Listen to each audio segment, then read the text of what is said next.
नमस्कार दोस्तों, स्वागत है आपका आज के मुख्य समाचार में। सबसे पहली बड़ी खबर में आपको बताएंगे, सीएम नीतीश के काफिले की गाड़ी दुर्घटनाग्रस्त, हादसे में बाल बाल बच गए नीतीश कुमार। इसी के साथ दूसरी बड़ी खबर में जिक्र होगा कि बिहार और केंद्र से एनडीए सरकार का जाना तय, तेजस्वी ने किया दावा, कहा भाजपा शासन में महंगाई, बेरोजगारी और नफरत चरम पर। तीसरी बड़ी खबर में आपको बताएंगे कि अखिलेश ने सीएम योगी पर साधा निशाना, कहा गंगा मैया, गड्ढा, गैया, इनको भी छल गए ठगिया। दोस्तों, हर एक खबर की गहराई में आपको ले जाएंगे, लेकिन उससे पहले अगर आपको भी ऐसा लगता है कि भाजपा की उल्टी गिनती शुरू हो चुकी है, तो आप अभी इस वीडियो को लाइक कीजिए और इस लाल बटन को दबाकर चैनल को सब्सक्राइब करके घंटी बजाइए और कमेंट में लिखे जय हिंद।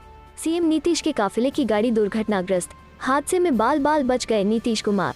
जी हाँ दोस्तों, बिहार के नालंदा जिले में सोमवार को सीएम नीतीश के काफिले में शामिल एक गाड़ी दुर्घटनाग्रस्त हो गई।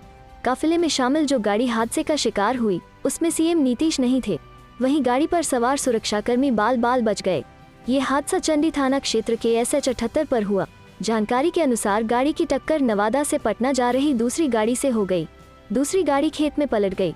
उस पर सवार 3 लोग चोटिल हुए हैं। उनका इलाज स्थानीय अस्पताल में कराया गया। प्रत्यक्षदर्शियों की माने तो टक्कर के बाद काफिले में शामिल गाड़ी सड़क से नीचे उतर गई। उसका एक पहिया गाड़ी से अलग हो गया था। लोग अंदाजा लगा रहे थे कि चक्का अलग होने के कारण हादसा हुआ। वहीं दूसरी गाड़ी धान के खेत में जाकर पलट गई। उस पर सवार नवादा के प्रभात कुमार, सोनाली कुमारी व चालक संजीत कुमार जख्मी हो गए। जख्मी चालक ने बताया कि गौड़ापर गांव के पास काफिले में शामिल एक वाहन ने उसकी गाड़ी में टक्कर मार दी। सूचना पाकर दलबल के साथ पुलिस घटनास्थल पर पहुंच गई। खेत में गिरी गाड़ी को क्रेन की सहायता से बाहर निकाला गया। बताया जाता है कि मंगलवार को बांका जिला में सीएम नीतीश का कार्यक्रम है। सुरक्षाकर्मी उसी के लिए बांका जा रहे थे। चलते हैं अगली खबर की तरफ। बिहार और केंद्र से एनडीए सरकार का जाना तय, तेजस्वी ने किया दावा, कहा भाजपा शासन में महंगाई, बेरोजगारी और नफरत चरम पर। जी हाँ दोस्तों, नेता प्रतिपक्ष तेजस्वी यादव ने सोमवार को महंगाई के मामले में केंद्र सरकार पर करारा वार किया है। ट्वीट के माध्यम से उन्होंने दावा कहा है कि बिहार और केंद्र दोनों जगहों से एनडीए सरकार का जाना तय है। उन्होंने कहा है कि सरकार को आम जनता की परेशानी से कुछ लेना देना नहीं है। भाजपा शासनकाल में देश में महंगाई, बेरोजगारी और नफरत चरम पर है। हर व्यक्ति महंगाई से परेशान है। किसान, नौजवान, व्यापारी, कर्मचारी, छात्र, मजदूर, गरीब सब इस जनविरोधी पूंजीपरस्त सरकार से त्रस्त है। चलते हैं अगली खबर की तरफ। अखिलेश ने सीएम योगी पर साधा निशाना, कहा गंगा मैया, गड्ढा, गैया, इनको भी छल गए ठगिया। जी हाँ दोस्तों, उत्तर प्रदेश विधानसभा चुनाव में अब ज्यादा वक्त नहीं बचा है। जैसे जैसे चुनाव नजदीक आ रहे हैं, सत्ता पक्ष और विपक्ष के बीच बयानबाजी का दौर भी शुरू हो रहा है। वोटरों को लुभाने के लिए सत्ता पक्ष अपने कार्यकाल के दौरान किए गए कार्यों को गिनाने में जुटी है, तो विपक्ष उनके द्वारा किए गए कार्यों से कमी निकालने में कोई कसर नहीं छोड़ रही। इसी कड़ी में समाजवादी पार्टी के प्रमुख अखिलेश यादव ने उत्तर प्रदेश के मुख्यमंत्री योगी आदित्यनाथ की भाजपा सरकार पर कटाक्ष किया है। अखिलेश यादव ने गंगा की सफाई, सड़कों पर गड्ढे और गोवंश को लेकर सीएम योगी पर सीधा निशाना साधा है। अखिलेश यादव ने तंज कसते हुए लिखा है कि गंगा मैया, गड्ढा, गैया, इनको भी छल गए ठगिया। अखिलेश यादव ने ट्वीट कर लिखा कि गंगा मैया, गड्ढा, गैया, इनको भी छल गए ठगिया। ऊपर की जनता भाजपा से पूछ रही है कि हमारी गाड़ी कमाई से वसूले टैक्स से जो हजारों करोड़ गंगा जी के नाम पर खर्च किया वो कहाँ बह गया। गड्ढों का बजट किसके जेब के गड्ढे में गया और गौवंश के पैसे की जुगाली किसने की। इस ट्वीट के नीचे उन्होंने कुछ तस्वीरें भी पोस्ट की, जिसमें सड़कों पर गड्ढे दिख रहे हैं। कई गाय कचरों के ढेर से अपने लिए खाने को तलाश रही है। अखिलेश ने इस ट्वीट के साथ एक हैशटैग भी लगाया है, झूठका फूल। बता दें कि इससे पहले सपा अध्यक्ष अखिलेश यादव ने बीजेपी सरकार को ठग करने का प्रयास करने वाली सरकार कहा था।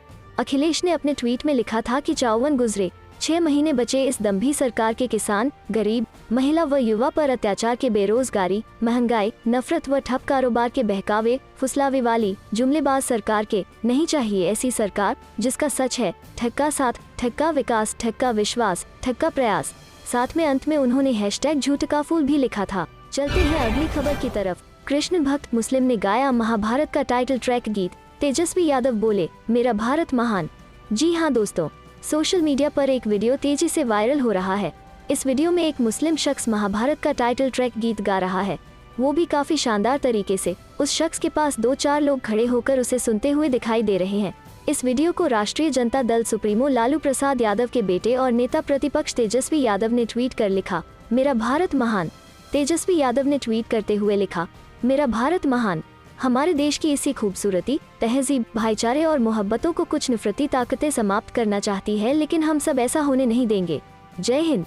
तेजस्वी यादव ने जो वीडियो ट्वीट किया है उसमें मुस्लिम शख्स गाता हुआ दिखा देता है महाभारत कथा। कथा है पुरुषार्थ की, ये स्वार्थ की परमार्थ की सारथी जिसके बने श्री कृष्ण। भारत पाठ की शब्द दिग्घोषित हुआ जब सत्य सार्थक सर्वथा शब्द दिग्घोषित हुआ। यदा यदा ही धर्मस्य ग्लानिर्भवति भारत अभ्युत्थानम धर्मस्य तदात्मानं सृज्याहम् परित्राणाय साधूनां विनाशाय च दुष्कृतम धर्म संस्थापनार्थाय संभवामि युगे युगे।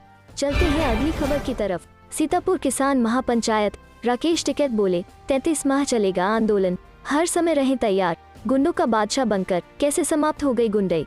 जी हां दोस्तों, किसान नेता राकेश टिकैत ने केंद्र व प्रदेश सरकार की नीतियों पर सोमवार को जमकर निशाना साधा। किसान आंदोलन को फसल व नस्ल से जोड़ते हुए इसे 33 माह तक चलाने का उन्होंने ऐलान किया। तीनों काले कानून की वापसी तक घर न जाने की बात कही। योगी सरकार पर निशाते साधते हुए कहा, यूपी का गुंडा ही गुंडों का बादशाह बनकर यूपी से गुंडागर्दी समाप्त करने की बात कह रहा है। यह बात किसी के गले नहीं उतर रही है। राकेश टिकैत सोमवार को सीतापुर में आरएमपी मैदान पर आयोजित किसान महापंचायत को संबोधित कर रहे थे। करीब 45 मिनट के भाषण में केंद्र सरकार से लेकर प्रदेश सरकार की जनविरोधी नीतियों के खिलाफ हल्ला बोला। राकेश टिकैत ने कहा, यूपी सरकार से बड़ा गुंडा इस देश में कोई सरकार नहीं है। इसका जीता उदाहरण पंचायत चुनाव में देखने को मिला। एक जिला पंचायत सदस्य के घर पर दरोगा बैठा दिया गया। पटवारी नाप करने के लिए तैयार रहे, जब तक वोट नहीं मिल गई हर जतन करते रहे। अगर किसी ने न कर दी तो उनके घर की नाप करके उसे अवैध घोषित करके बुलडोजर चलवा दिया। प्रदेश सरकार की 4 साल की उपलब्धियों पर बोलते हुए कहा, 4 साल में गन्ने का एक भी रुपया नहीं बढ़ाया गया। इस दौरान महंगाई चरम पर पहुंच गई। अब झूठ बोलकर उपलब्धियां गिनाई जा रही है। प्रदेश सरकार को हम झूठ का स्वर्ण पदक दिलाएंगे। राकेश टिकैत ने कहा, केंद्र सरकार पर तंज कसते हुए पहले फैक्ट्री बन जाती है, उसके बाद सरकार नीतियां बनाती है, यानी पार्लियामेंट बिक चुकी है। केंद्र सरकार ने दिल्ली में किसान आंदोलन को कुचलने के लिए हर संभव प्रयास किए, लेकिन किसानों के बुलंद हौसले के आगे वो इसे डिगा नहीं सके। इस आंदोलन में भी आए किसान समझ लें, यहाँ से जाने के बाद जिला प्रशासन आपकी गाड़ी का नंबर नोट करके घर पर नोटिस भेजेगा। लेकिन इससे डरने की बिल्कुल जरूरत नहीं है, क्योंकि आज़ादी 90 वर्षों बाद मिली थी।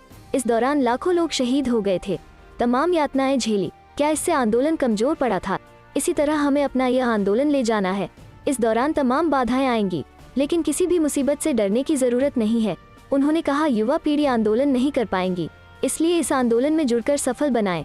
आने वाली जब पीढ़ी आपसे पूछेगी जब आंदोलन चल रहा था उस समय आप कहाँ थे, तो आप उसे माफ नहीं कर पाएंगे। इसलिए जब तक तीनों काले कानून वापस नहीं ले जाते हैं यह आंदोलन अनवरत चलेगा। उन्होंने किसानों को आग्रह किया, किसी भी दिन आंदोलन की धमाकेदार शुरुआत हो सकती है, इसलिए इसके लिए हम समय तैयार रहे, अपने ट्रैक्टर को तैयार रखें। अखाड़ा परिषद के अध्यक्ष महंत नरेंद्र गिरी की संदिग्ध हालात में मौत, फांसी से लटकता मिला शव। जी हां दोस्तों, अखाड़ा परिषद के अध्यक्ष महंत नरेंद्र गिरी का सोमवार को निधन हो गया है। नरेंद्र गिरी का शव प्रयागराज के उनके बाघम्बरी मठ में ही फांसी के फंदे से लटकता मिला। उस कमरे का दरवाजा अंदर से बंद था। पुलिस दरवाजा तोड़कर अंदर पहुंची तो उनका शव फंदे से लटका था। मौके से एक सुसाइड नोट भी मिला है। सूत्रों के मुताबिक इस सुसाइड नोट में शिष्य आनंद गिरी पर मानसिक तौर पर परेशान करने का आरोप लगाया गया है। जानकारी के मुताबिक अखाड़ा परिषद के अध्यक्ष महंत नरेंद्र गिरी बाघम्बरी मठ में संदिग्ध परिस्थितियों में मृत पाए गए। पुलिस के मुताबिक अखाड़ा परिषद के अध्यक्ष और बाघम्बरी मठ में फांसी के फंदे से लटकता मिला। पुलिस के मुताबिक बाघम्बरी मठ में जहां महंत नरेंद्र गिरी का शव फंदे से लटकता मिला, वहां चारों तरफ से गेट बंद मिला। पुलिस ने शुरुआती जांच के आधार पर इसे आत्महत्या बताया है। फिलहाल फॉरेंसिक टीम मौके पर पहुंच चुकी है। भारी पुलिस फोर्स घटनास्थल पर मौजूद है। समाजवादी पार्टी के राष्ट्रीय अध्यक्ष अखिलेश यादव ने महंत नरेंद्र गिरी के निधन पर शोक व्यक्त किया है। अखिलेश यादव ने ट्वीट कर कहा है कि अखिल भारतीय अखाड़ा परिषद के अध्यक्ष नरेंद्र गिरी जी का निधन अपूरणीय क्षति है। ईश्वर पुण्य आत्मा को अपने श्री चरणों में स्थान और उनके अनुयायियों को यह दुख सहने की शक्ति प्रदान करें। गौरतलब है कि आचार्य नरेंद्र गिरी का पिछले दिनों अपने ही शिष्य आनंद गिरी के साथ विवाद हो गया था। हाल ही में इस विवाद का पटाक्षेप हुआ था। महंत नरेंद्र गिरी के निधन पर प्रतिक्रिया व्यक्त करते हुए स्वामी संविदानंद सरस्वती ने इसे साजिश करार दिया। वहीं पूर्व केंद्रीय मंत्री साध्वी निरंजन ज्योति ने कहा कि महंत नरेंद्र गिरी ने आत्महत्या की है, नहीं मान सकती। उन्होंने कहा कि ये जांच का विषय है। Up assembly election 2022, Om Prakash Rajbhar का दावा, 150 बीजेपी विधायक संपर्क में, चुनाव से पहले ज्वाइन करेंगे एसबीएसपी। जी हां दोस्तों, सुहेलदेव। भारतीय समाज पार्टी के राष्ट्रीय अध्यक्ष ओम प्रकाश राजभर ने बड़ा दावा करते हुए कहा कि बीजेपी के 150 विधायक और नेता उनके संपर्क में हैं। उन्होंने कहा कि बीजेपी के उत्पीड़न से परेशान ये नेता चुनाव से पहले सुभाषपा में शामिल होंगे। उन्होंने कहा कि बीजेपी का चुनाव में ऐसा हश्र होगा कि चुनाव लड़ने के लिए बीजेपी के पास नेता ही नहीं बचेंगे।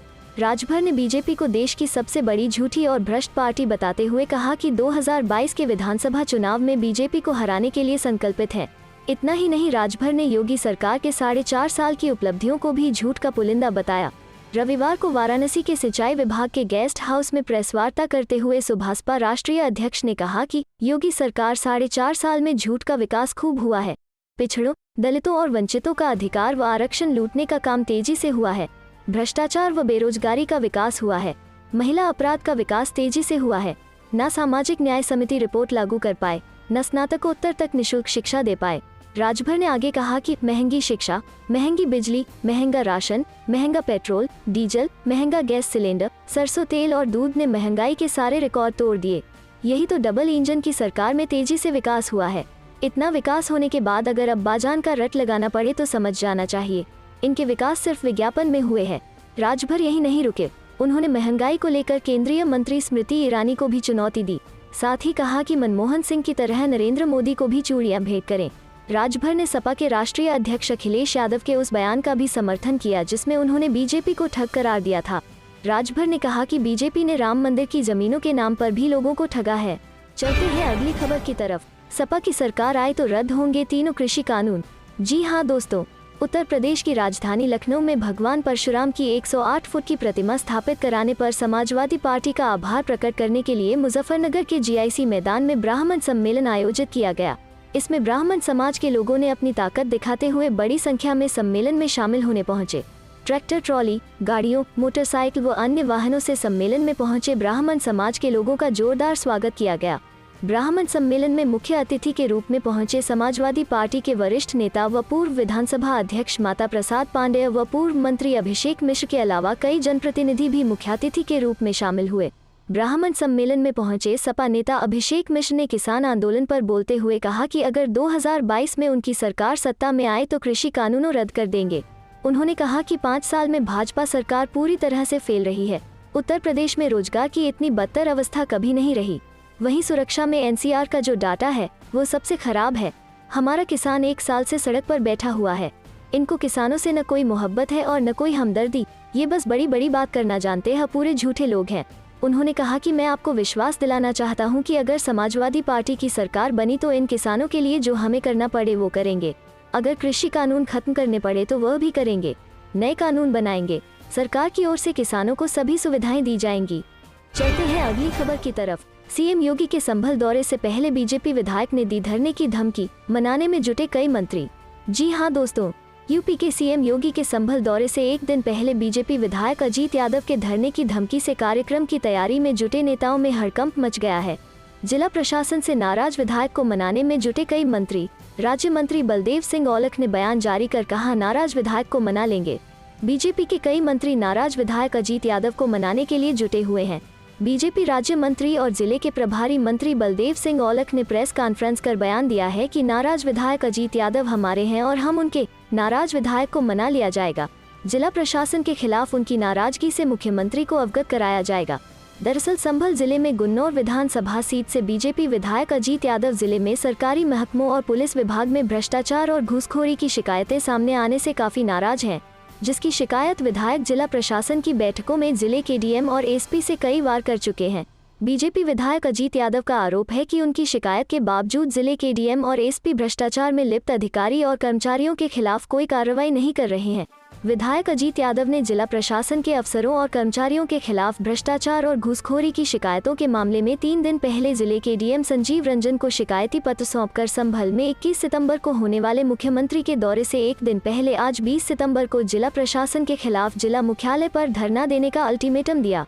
चलते हैं अगली खबर की तरफ। 20 करोड़ की टैक्स चोरी के आरोपों पर सोनू सूद ने तोड़ी चुप्पी, कहा हमेशा अपना पक्ष रखने की जरूरत नहीं। जी हाँ दोस्तों, लॉकडाउन के दौरान प्रवासी मजदूरों की मदद करके सुर्खियों में आए बॉलीवुड एक्टर सोनू सूद बीते कई हफ्तों से टैक्स चोरी के आरोपों को लेकर चर्चा में हैं। आयकर विभाग ने सोनू सूद के 6 ठिकानों पर छापेमारी करने के बाद सोनू पर 20 करोड़ रुपए की टैक्स चोरी का आरोप लगाया है। अब सोनू सूद ने इस मुद्दे पर एक पोस्ट सोशल मीडिया पर शेयर किया है। इस लंबे पोस्ट में सोनू ने लिखा, आपको हमेशा अपना पक्ष रखने की जरूरत नहीं होती, वक्त खुद ऐसा करता है। मेरी खुशनसीबी है कि मैं अपनी पूरी ताकत और दिल से भारत के लोगों की सेवा कर सका। मेरे फाउंडेशन में मौजूद एक रुपया कीमती जिंदगी बचाने और जरूरतमंदों के लिए है। इसके साथ ही कई मौकों पर मैंने विज्ञापन देने वाले ब्रांड्स को मेरी फीस डोनेट करने को भी प्रोत्साहित किया है ताकि कभी पैसे की कमी न पड़े। नोट में सोनू ने आगे लिखा, मैं कुछ मेहमानों की आवभगत करने में व्यस्त था और इसलिए पिछले 4 दिनों से आपकी सेवा के लिए उपलब्ध नहीं था। अब मैं एक बार फिर पूरी विनम्रता के साथ आपकी सेवा में जिंदगी भर के लिए वापस आ गया हूँ। कर भला हो भला, अंत भले का भला। मेरा सफर जारी रहेगा। जय हिंद। सोनू सूद ने इस नोट के साथ कैप्शन में लिखा, सख्त राहों में भी आसान सफर लगता है, हर हिंदुस्तानी की दुआओं का असर लगता है। बता दें कि केंद्रीय प्रत्यक्ष कर बोर्ड ने शनिवार को आरोप लगाया कि सोनू सूद और उनके सहयोगियों ने 20 करोड़ रुपए की टैक्स चोरी की। बोर्ड ने यह भी आरोप लगाया कि जब आयकर विभाग ने उनके और उनसे जुड़े लखनऊ स्थित ग्रुप के परिसरों पर छापा मारा तो यह पाया गया कि उन्होंने अपनी बिना हिसाब की आय को कई फर्जी संस्थाओं से फर्जी असुरक्षित ऋण के रूप में दिखाया।